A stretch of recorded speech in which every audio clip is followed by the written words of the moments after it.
지난주에 우리는 칼럼과 또 설교 모두 다 기도에 대해서 말씀을 드렸는데 한 주간 여러분의 기도 생활은 어떠셨습니까? 만족스러우셨나요? 30분 기도는 실천하신 것 같습니까? 사실 우리들이 기도에 대해서 배우고 공부하는 것은 중요하지만 더 중요한 것은 실제로 기도하는 것입니다. 기도에 대해 이론적으로 많이 알아도 기도하지 않는다면 그 지식은 그의 삶을 바꾸지 못합니다. 우리에게 필요한 것은 얼마의 시간이 되든 기도하는 것입니다. 기도의 중요성을 배우고 기도의 모범들을 살피는 것으로 기도하는 것을 대신하지 못합니다. 우리 몸에 기도의 근육이 붙어야 됩니다. 뭐가 붙어야 된다고요? 기도의 근육. 그냥 근육 말고 기도의 근육. 운동해 보신 분들은 잘 아실 텐데요. 근육은 저절로 생기지 않습니다. 요즘 제가 거울 앞에 서면은 어후 생각되는 부분이 있습니다. 과거에는 근데 여기저기 근육이 좀 많이 있었던 것 같은데 요즘은 보면은 어찌 그리 부드러워지고 말랑말랑해졌는지요. 근육은 힘을 쓸 때만 생깁니다. 그래서 헬스장에 가면은 많은 분들이 무거운 것을 들었다 놨다 하지 않습니까? 선교사님들이 한국에 초기에 왔을 때 그분들이 여름에 테니스를 하고 있었습니다. 그것을 가만히 지켜보던 우리 양반네들이 뭐라고 했는지 아십니까? 아니 그 힘든 것은 아래 것들을 시킬 것이지 뭐 한다고 그 땀을 찔찔 흘리면서 그 뛰고 있노? 이렇게 말했다는 거 아닙니까? 근육은 힘을 쓸 때만 생겨나는 거예요. 그래서 다들 헬스장에 가보면 열심히 끙끙대면서도 무거운 것을 들었다 놨다 들었다 놨다 그렇게 하는 거 아니겠습니까? 흥미로운 점은 그렇게 공들여 만든 근육이 영원하지 않다는 거예요. 지속적으로 운동하지 않으면 어느 순간 사라집니다. 단단했던 근육이 어떻게 해요? 말랑말랑해집니다. 기도의 근육도 마찬가지예요. 사람에게는 본성상 하나님을 찾는 갈망이 있습니다. 또한 하나님을 대적하는 마음도 결코 작지 않습니다. 이 두 마음이 항상 싸우고 있기 때문에 대다수의 사람들은 그 하나님을 찾는 마음보다 대적하는 마음이 커요. 그러므로 우리들이 육체를 복종시켜 하나님을 바라보도록 훈련하지 않으면 그 사람의 삶은 하나님으로부터 멀어져 있게 됩니다.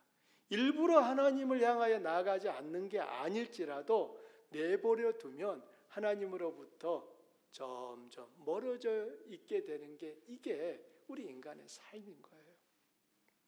이런 점에서 마치 몸의 근육을 만들기 위해 훈련하듯이 기도의 근육도 훈련해야 합니다. 우리들이 의도적으로 하나님을 바라보는 삶을 살아야만 기도의 근육이 붙고 단단해져서 사탄의 시험과 유혹을 그리고 우리 안에서 치솟는 육체의 욕망을 제어하는 것이 가능해집니다. 감사한 것은 여러분 중에 기도를 시작하신 분들이 있고 또한 기도하지 못하는 자신을 안타까워하면서 기도하려고 애쓰는 분들이 있다는 것입니다. 저는 우리 주안교회가 더욱 기도의 뜨거운 교회가 되기를 소망합니다. 기도의 열기가 느껴지고 간절한 그 기도로 하나님께 나아가며 주님 앞에 드리는 그 뜨거운 눈물이 있는 교회가 되기를 기도하고 있습니다. 여러분도 우리 공동체가 그렇게 될 수 있도록 함께 기도에 동참해 주시기를 바랍니다. 오늘은 이제 다윗의 기도에 대해서 살펴보려고 합니다. 여러분은 다윗을 생각하면 무엇이 떠오르십니까? 아마도 여러 가지가 있을 거예요. 골리앗과의 싸움도 생각나고 양을 치는 목동이었던 다윗, 또 하프를 연주하는 다윗도 생각날 거고 충성스러운 왕, 그리고 바세바 사건도 생각나실 것입니다. 다윗의 이름은 신약 성경을 열면 처음 시작하는 마태복음 1장 1절에도 나옵니다. 아브라함과 다윗의 자손 예수 그리스도의 계보라. 여기에 보면 다윗의 이름이 선명하게 나옵니다. 뿐만 아니라 수많은 사람들이 예수님을 환영하고 또 맞이할 때 그들이 예수님을 어떻게 불렀습니까? 다윗의 자손이여 라고 불렀어요. 이처럼 다윗은 성경에서 특별한 위치에 있는 것을 볼 수 있는데 어떻게 다윗은 그런 위치에 있게 되었을까요? 저는 그 이유를 다윗의 기도에서 찾을 수 있다고 생각합니다. 다윗은 부하 장군의 아내를 흠모하여 아주 비열하고 추악한 방법으로 빼앗았습니다. 그런 것을 볼 때면 아니 이것이 다윗이 한 일인가? 라는 실망감이 들지만 그는 또한 누구보다 하나님을 갈망한 사람이었다는 것입니다. 즉 다윗은 완전한 사람이 아니었다는 거예요. 그 역시 허물이 있는 연약한 사람이었지만 그는 누구보다도 하나님을 찾는 데 있어서는 정말 열심을 냈던 사람이라는 것입니다. 시편이 모두 150편으로 구성되어 있습니다. 그 중에 다윗의 시로 알려진 것이 몇 편쯤 될까요? 맞히시는 분에게는 오늘 친교 시간에 맛있는 거 하나 더 드실 수 있는 특권을 드릴까 생각합니다. 150편 중에 73편이 다윗의 시로 알려져 있습니다. 반면에 모세의 기도로 알려진 것은 시편 150편 중에 몇 개나 있을까요? 한 개 있습니다. 90편, 시편 90편이 모세의 기도고요. 솔로몬의 것은 시편 72편과 127편 두 개밖에 없어요. 다른 12편은 아삽의 가족이 썼고 또 고라의 아들들이 11개의 시편을 썼습니다. 그 양과 숫자만 보더라도 단연 다윗의 시가 많은 분량을 차지하고 있습니다. 물론 시편에 기록되지 않은 모세나 솔로몬의 시가 있었을 것이지만 시편 150편에 기록된 만을 고려한다면 압도적으로 다윗의 시가 많습니다. 여러분 시편은 다른 말로 찬양이라고도 하고 기도라고도 할 수 있습니다. 방금 우리가 읽었던 그 시편 22편을 여러분 기도라고 생각되십니까? 그런데 그게 기도예요. 그게 찬양이에요. 시편에는 수많은 믿음의 선배들이 하나님께 드렸던 고백과 찬양이 담겨 있습니다. 그래서 어떻게 기도해야 되는지 답답할 때 시편을 읽으면 기도를 배울 수 있고 무엇을 어떻게 기도해야 하는지 알게 됩니다. 목사님, 도무지 기도를 어떻게 해야 될지 모르겠어요. 그럼 시편을 읽어보세요. 시편을 가만히 읽다 보면 그 시편에 나오는 그 믿음의 선배들의 고백을 내 기도 제목으로 삼으시면 되는 거예요. 여러분도 기도가 막히고 안 될 때 정말 가만히 이 시편을 한번 읽어보시기를 바랍니다. 믿음의 선배들의 눈물이 보이고 탄식과 한숨과 애통과 찬양과 기도를 듣게 되실 것입니다. 시편을 읽는 동안 여러분 앞에서 눈물을 흘리고 있는 그 다윗이 그려지고 또 다른 믿음의 선진들이 한없이 하나님을 향하여 탄식하고 간구하는 것들을 보실 수 있는 것이지요. 다윗의 생애는 간략히 말하면 기도의 삶이었다고 해도 틀리지 않습니다. 그는 누구보다 하나님께 마음을 드리며 눈물과 기도를 드렸습니다. 다윗의 시 중에 가장 잘 알려져 있는 것이 시편 23편입니다. 여호와는 나의 목자시니 내게 부족함이 없으리로다. 맞아요. 다윗의 시는 이 시편 23편만 있는 게 아닙니다. 오늘 우리들이 읽은 것처럼 그는 하나님께 도움을 구하는 기도를 드리지만 어떤 응답도 경험하지 못한 깊은 절망과 고뇌의 시간을 갖기도 했습니다. 본문 1절은 어찌하여 라고 시작을 합니다. 어찌하여. 이 시편은 예수님이 십자가에서 부르짖은 것은 널리 알려져 있어요. 예수님이 십자가 위에서 어떻게 하나님께 부르짖었습니까? 나의 하나님, 나의 하나님, 어찌하여 나를 버리시나이까? 그 예수님이 외치셨던 그 외침이 시편 22편을 그대로 따라하신 거예요. 시편 22편의 그 내용이거든요. 내 하나님이여, 이거 내 하나님은 나의 하나님 그 말이에요. 나의 하나님이여, 나의 하나님이여, 어찌하여 나를 버리셨나이까?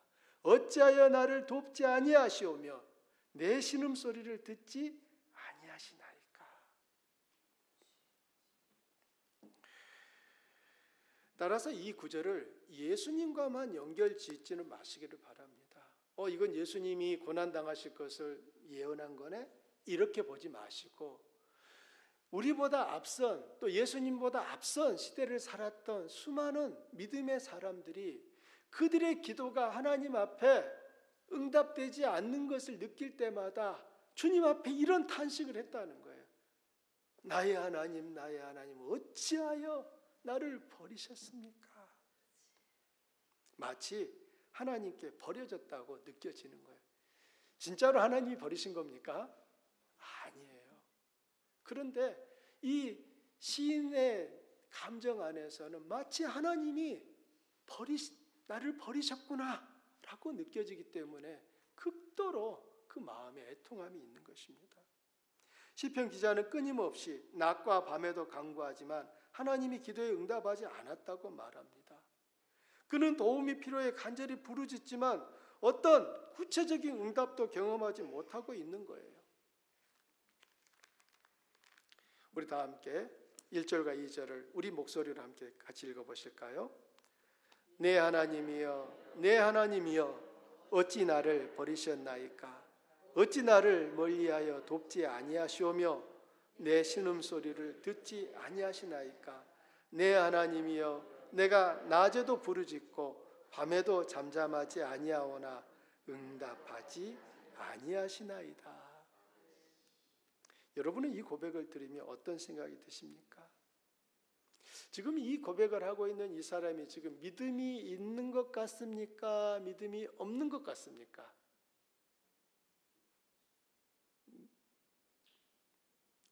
말 안 하면 중간이다. 아니에요.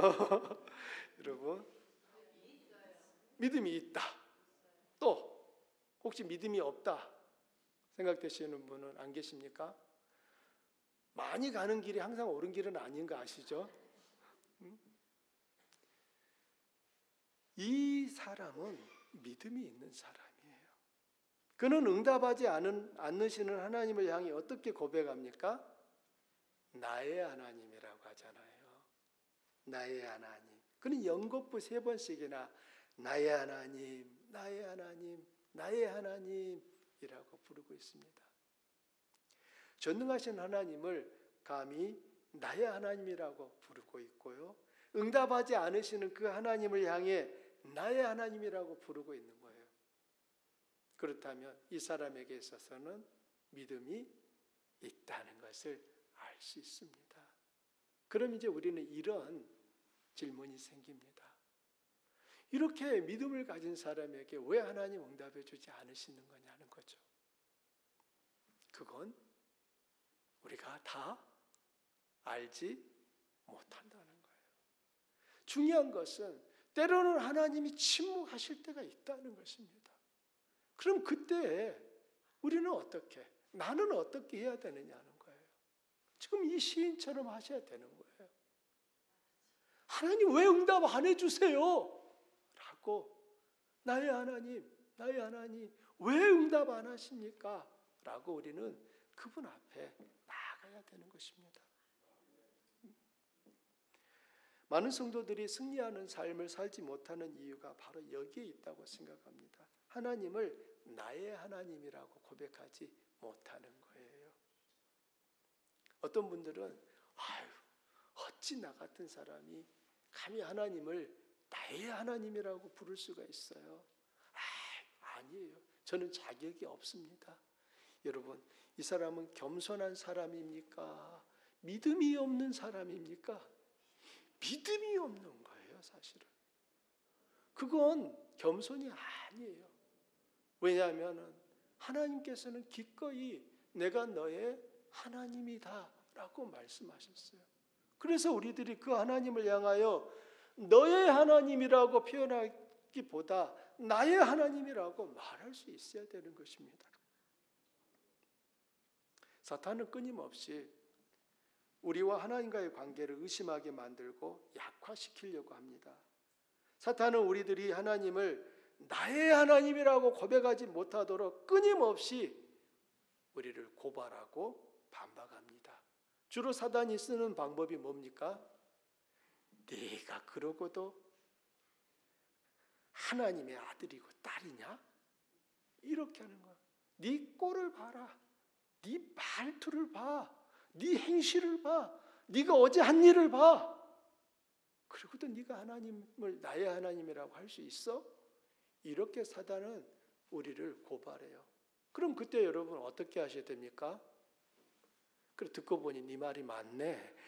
이렇게 하시면은 이제 완전 사탄의 계략에 넘어가시는 거예요. 그 순간 이렇게 단호하게 말씀하셔야 돼요.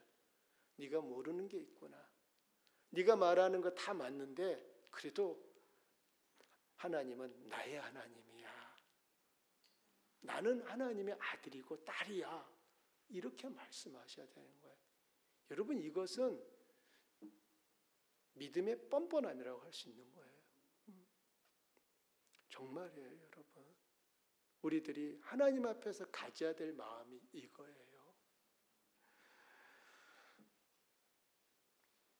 우리의 의로움이나 우리의 어떤 공로 때문에 우리가 하나님의 자녀가 된 게 아닙니다. 우리가 하나님의 자녀 된 것은 전적인 하나님의 사랑 덕분이에요. 하나님이 우리를 당신의 자녀로 만들기 위해서 측량할 수 없는 값을 지불하셨습니다. 여러분 하나님이 지불하신 그 값이 무엇입니까? 얼마를 지불하셨죠? 하나님이 지불하신 그 값은 당신의 하나밖에 없는 아들 예수 그리스도의 생명, 목숨이었습니다.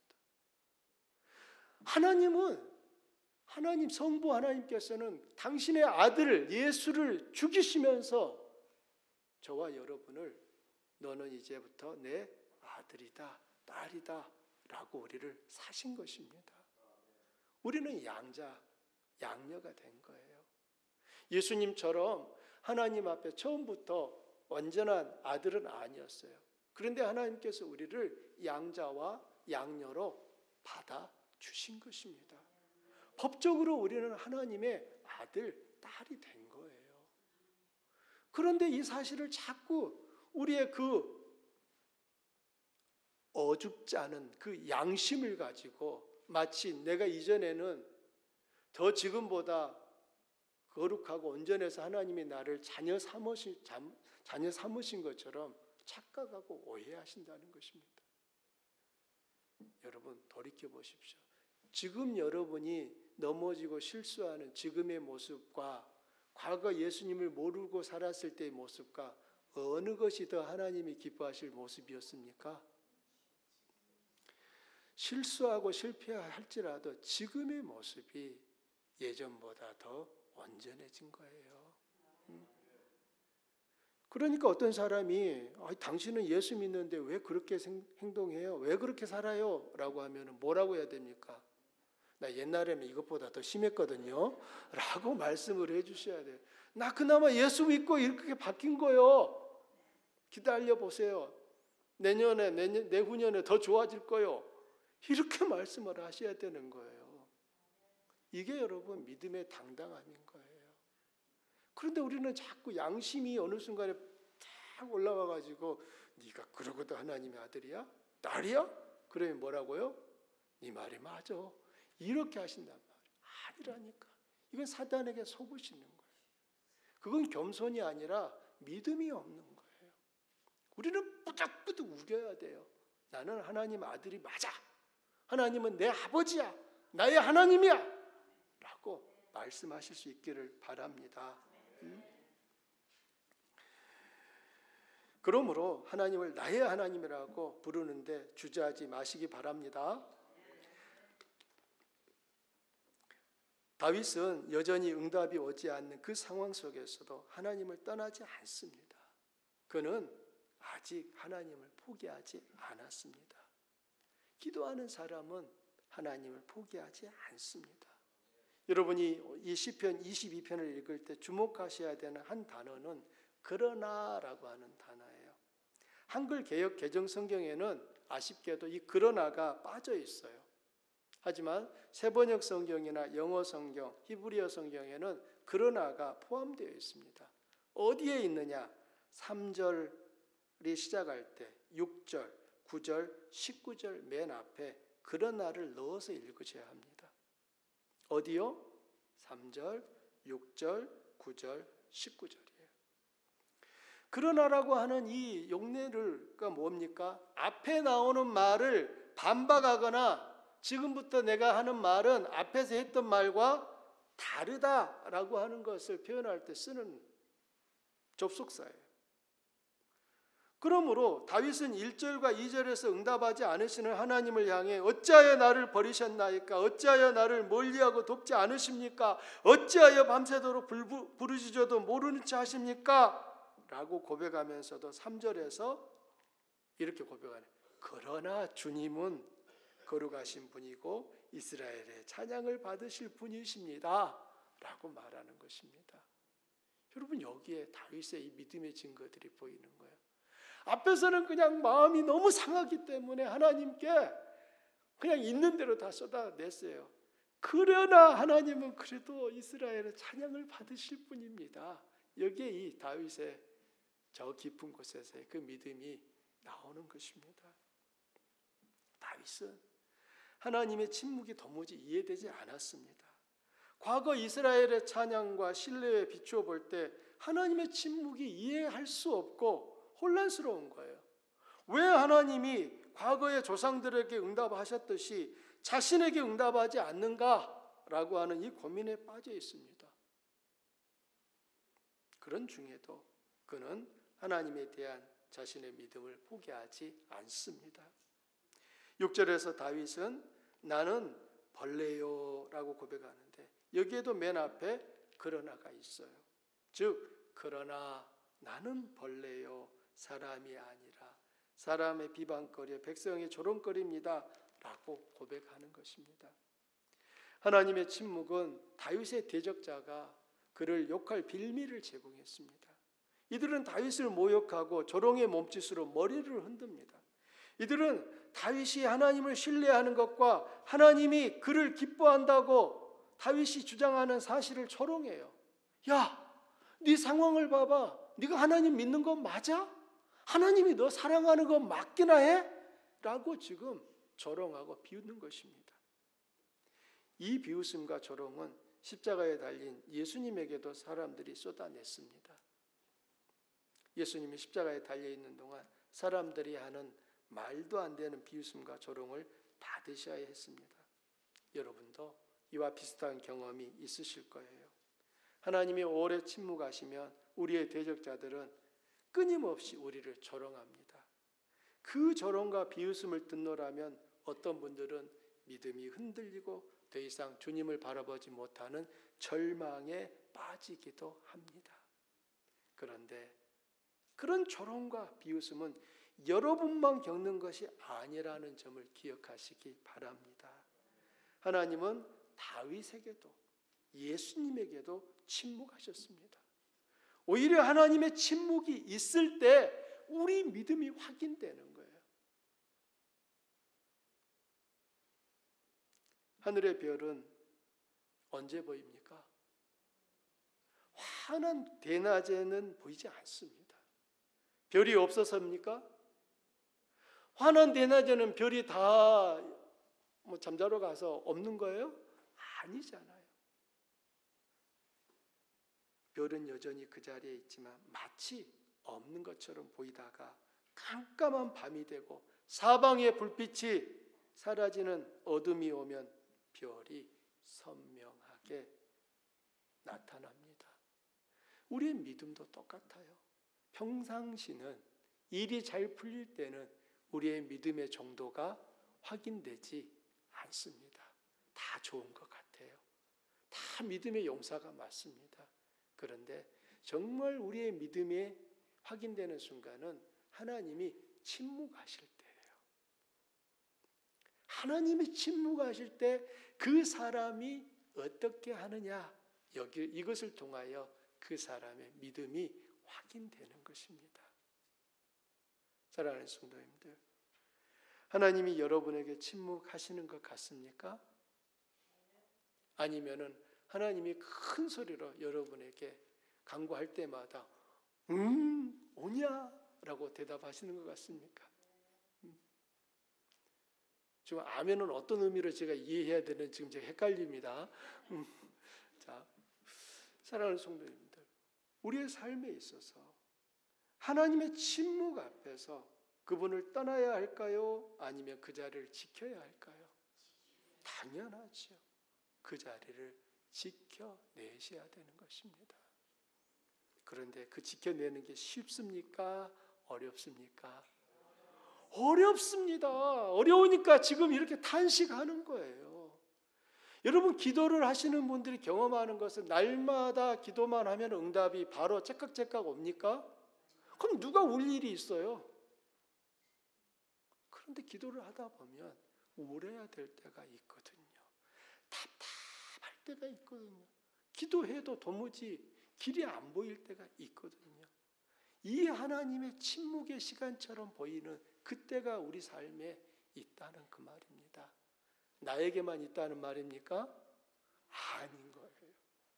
다윗에게도 있었고 예수님에게도 있었고 수많은 믿음의 사람들 누구에게나 그런 시간이 있었다는 것입니다.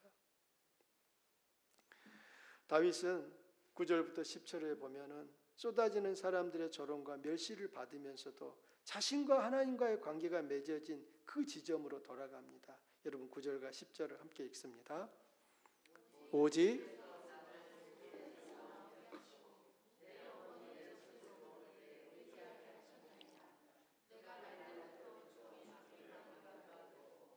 모태에서 나올 때부터 주는 나의 하나님이 되셨나이다. 여기에도 앞에 그러나가 있는 거예요. 즉 사람들이 다윗을 향하여 조롱하고 비웃을 때에도 9절에 그러나 오직 주께서 나를 모태에서 나오게 하시고 이 하나님에 대한 믿음을 또 고백하고 있는 것입니다. 사람들은 하나님이 너를 사랑하시면 그렇게 하겠어? 네가 하나님을 진짜로 믿는 거면은 하나님이 벌써 응답하셨지? 이렇게 말하고 있는 그 하나님의 침묵 시간에도 다윗은 그러나 오직 주께서 라고 하면서 그 하나님과 자신이 관계를 맺었던 그 지점으로 돌아가는 것입니다. 하나님은 자신이 태어나도록 하셨고 태어난 날부터 하나님은 다윗의 하나님이었습니다. 그는 어머니의 젖을 빨 때부터 그가 주님을 의지하게 하신 분이라고 고백하고 있습니다. 이럼에도 불구하고 다윗의 문제는 해결이 됩니까? 11절을 보십시오. 뭐라고 합니까?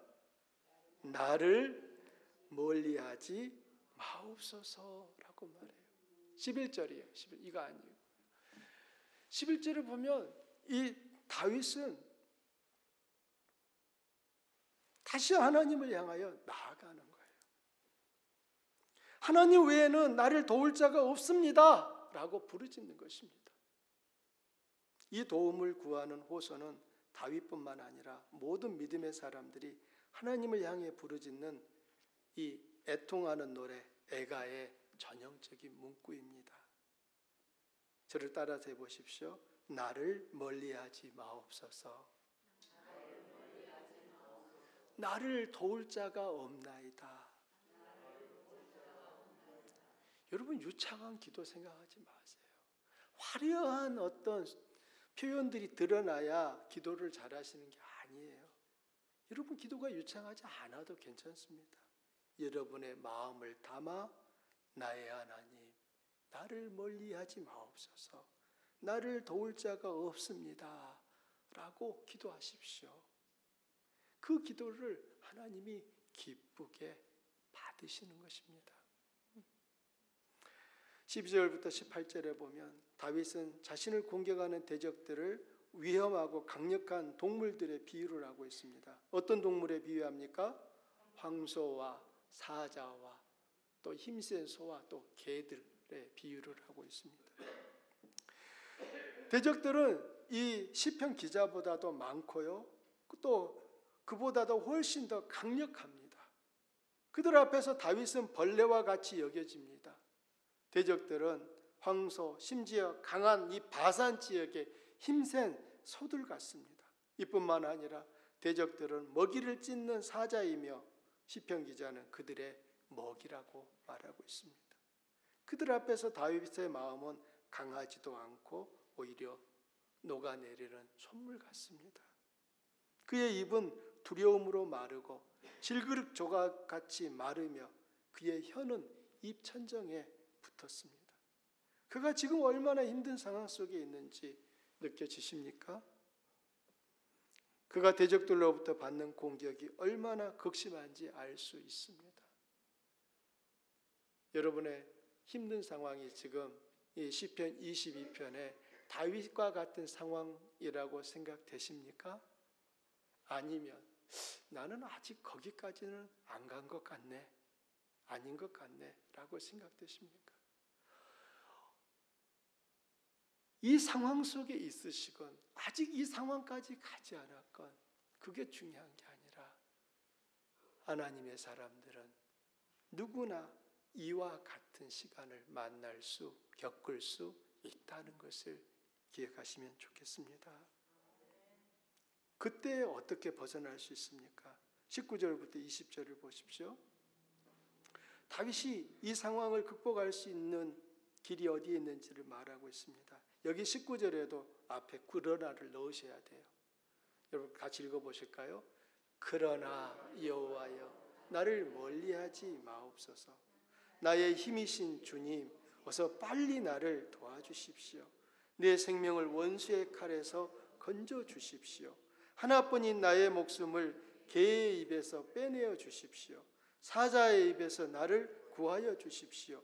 들소의 뿔에서 나를 구하여 주십시오. 주님께서 나의 기도를 들어주셨습니다. 아멘. 다윗은 도움을 구하는 호소를 다시 드리는 거예요.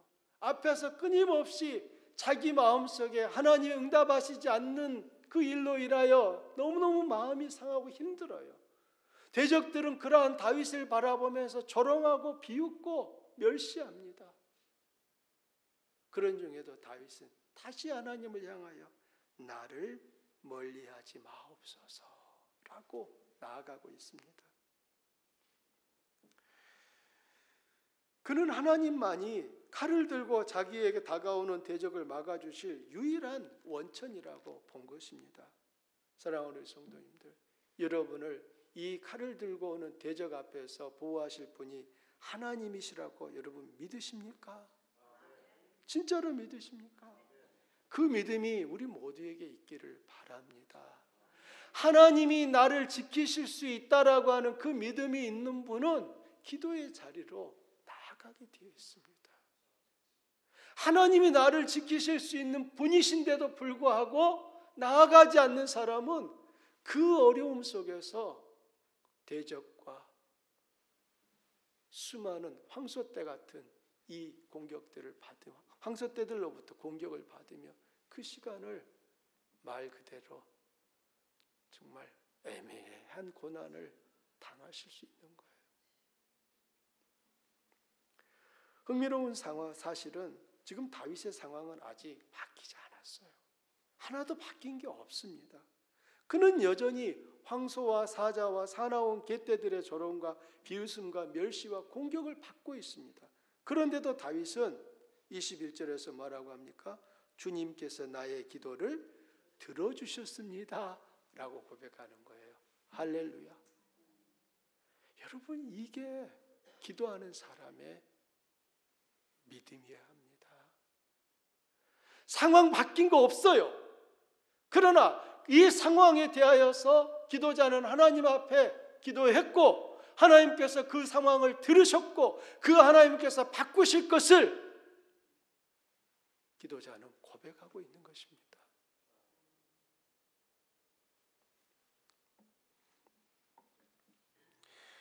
22절부터 23절까지는 오늘 읽지를 않았습니다. 너무 길어져서 읽지는 않았는데 22절부터 23절까지의 내용을 한 줄로 줄이라면은 주님을 찬송하라는 것입니다. 주님을 찬송하겠다는 내용이 전부예요. 우리가 기도할 때 가져야 할 마음이 바로 이것입니다. 하나님이 우리의 기도를 듣고 응답할 것이라는 확신과 찬양을 선언하며 마무리하는 것이에요. 여러분은 사무엘의 어머니 한나 이야기를 기억하실 것입니다. 사무엘상에 나오는 이 한나는 오랫동안 자식을 낳지 못하는 여인이었습니다.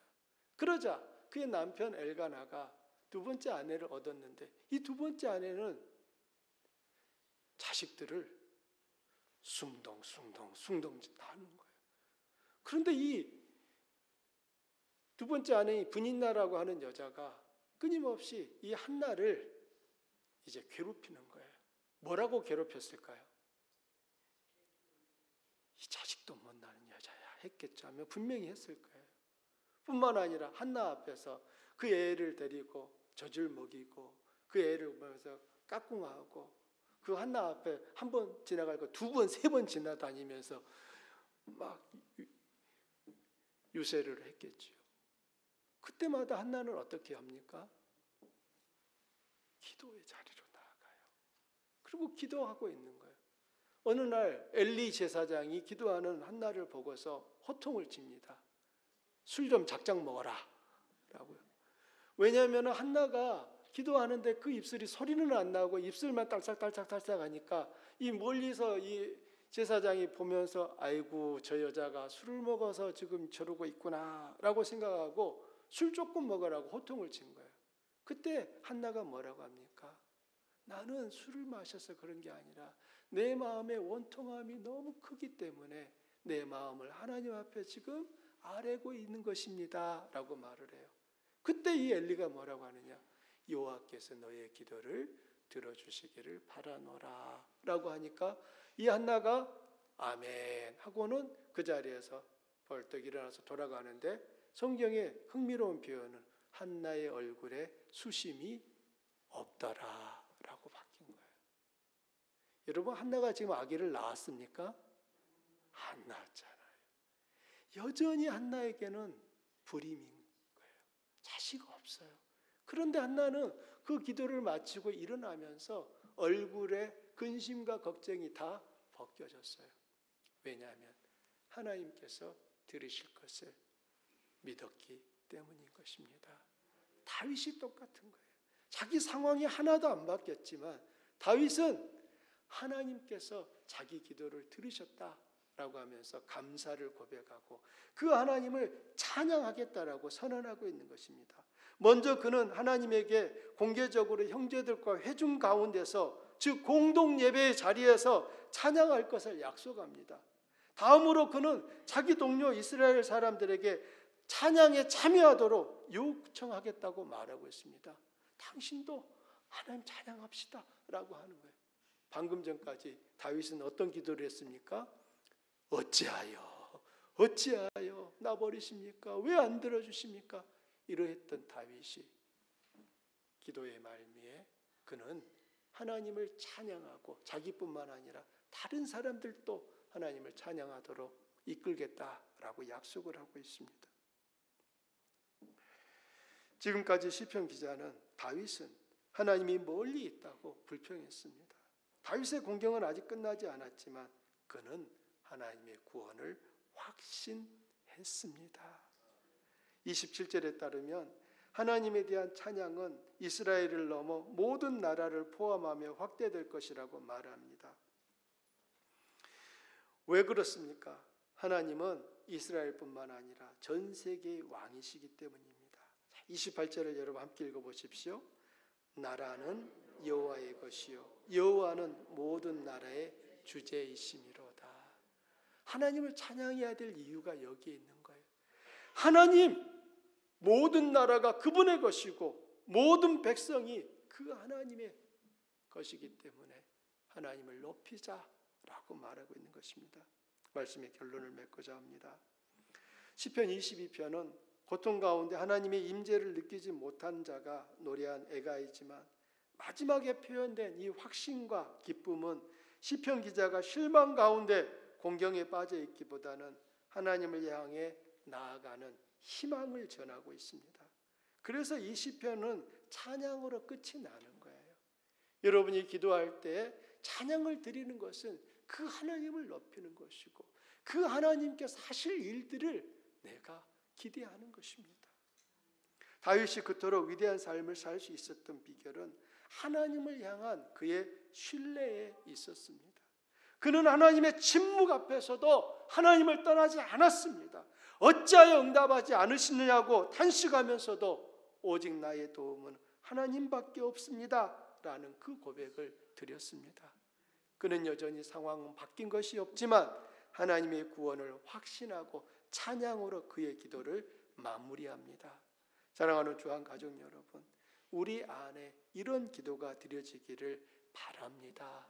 여러분이 기도하실 때에 믿음으로 도장을 마지막에 찍으십시오. 기도 다 해놓고 다시 처음 기도의 자리에 왔을 때 그 슬픔을 그대로 간직하고 돌아가시지 마시라 그 말이에요. 어느 책에서 그런 표현이 있더라고요. 낚시 금지라는. 하나님 앞에 모든 것을 쏟아놨으면 이제는 다 털고 내려가야 되는데 다시 쏟아놓은 거 낚시질 해가지고 다시 다 걷어들이는 거 이거 하지 말라는 거예요. 낚시 금지라고요. 우리가 하나님 앞에 기도할 때 가지셔야 될 태도입니다. 내가 주님 앞에 기도했다면 하나님께서 그 일을 나에게 가장 좋은 것들로 응답하실 것을 믿으시는 은혜가 있기를 바랍니다. 아멘입니까? 대적들의 조롱과 멸시와 비웃음과 핍박에 움츠려들고 절망 속에 머물기보다는 그럴 때일수록 이를 악물고 나의 하나님 나를 멀리하지 마옵소서, 나를 도울 자가 하나님 외에는 없습니다 라는 그 기도가 있기를 바랍니다. 하나님을 나의 하나님으로 고백하며 기도하는 사람은 반드시 구원하시는 하나님의 은혜와 능력을 경험하게 될 줄 믿습니다. 기도의 자리를 지키십시오. 기도를 포기하지 마십시오. 절망이 몰려올 때 더욱 주님을 바라보십시오. 그리고 응답하실 주님을 찬양하고 다음 세대에게 그분을 자랑하고 전하시는 축복의 통로가 되십시오. 이것이 저와 여러분의 삶 되기를 바랍니다. 우리 말씀 생각하면서 함께 기도할까요?